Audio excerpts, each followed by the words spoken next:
जायन हमेशा अकेला था। एक सफल 26 वर्षीय जिसका जीवन व्यवस्थित था और शांत अपार्टमेंट था। उसकी दुनिया उस रात बदल गई जब वह ऑनलाइन अलीना से मिला। वह आश्चर्यजनक थी। लंबे काले बाल, चमकती नीली आंखें, एक लाल शर्ट जो किसी तरह से उससे कहीं ज्यादा चमकदार लग रही थी जो उसने कभी देखी थी।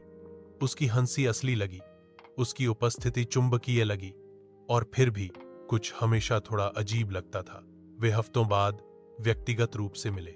गहरी देर रात की कॉल की। जायन उसके बगल में शाम को पार्क में बैठा था। सूरज उनके पीछे आकाश में बह रहा था।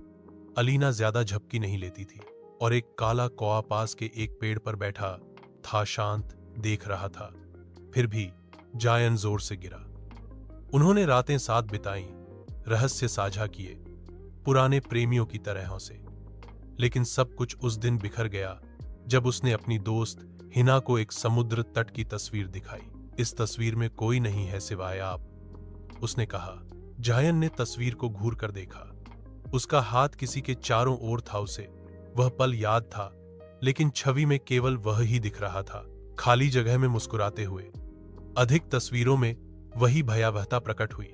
अलीनावा एक भी में नहीं है। जवाबों के लिए बेताब, जायन ने उस कैफे से सीसीटीवी फुटेज की जांच की जहां उनकी पहली असली डेट थी।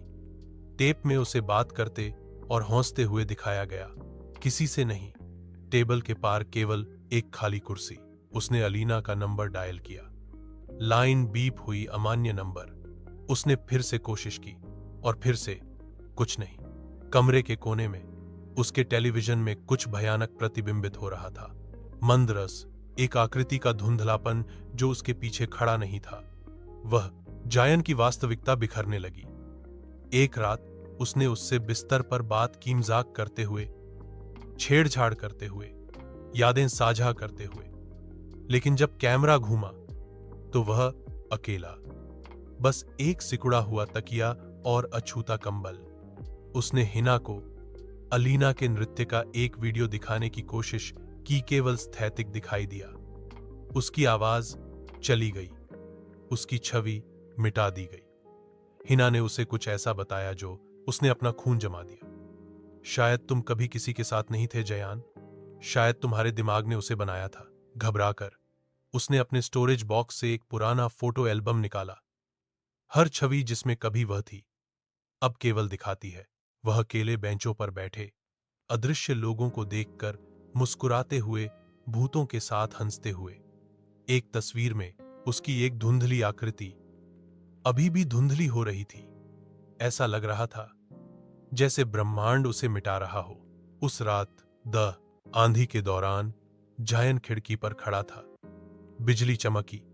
अलीना बाहर खड़ी थी, भीगी हुई, अंदर घूर रही थी। उसकी नीली आंखें अस्वाभाविक रूप से चमक रही थीं। बाल बारिश से चिपके हुए थे, हिल नहीं रहे थे। लेकिन जब वह द की ओर भागा और कोई नहीं था, कोई गीले पैरों के निशान नहीं, कोई छाया नहीं, कुछ भी नहीं।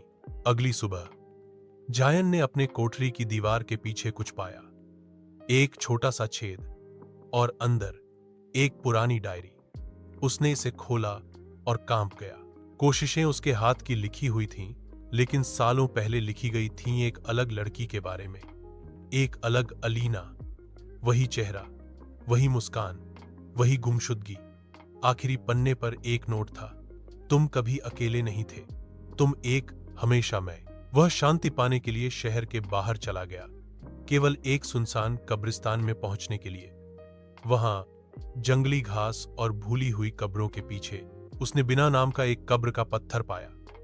बस धुंधली खरोंचे, देखे गए अक्षर AL। वह दुहक में घुटनों पर बैठ गया, लेकिन उसके पीछे पेड़ों के बीच अलीना फिर से खड़ी थी, मुस्कुरा रही थी, देख रही थी, इंतजार कर रही थी। और जब जायन ने उसे आखिरी बार देखा तो उसने एक शब्द फुसफुसाया, कौन, क्या मैं हूं? क्योंकि शायद सच्चाई कभी भी इस बारे में नहीं थी कि वह मौजूद थी या नहीं। शायद दहशत यह थी कि वह कभी नहीं था।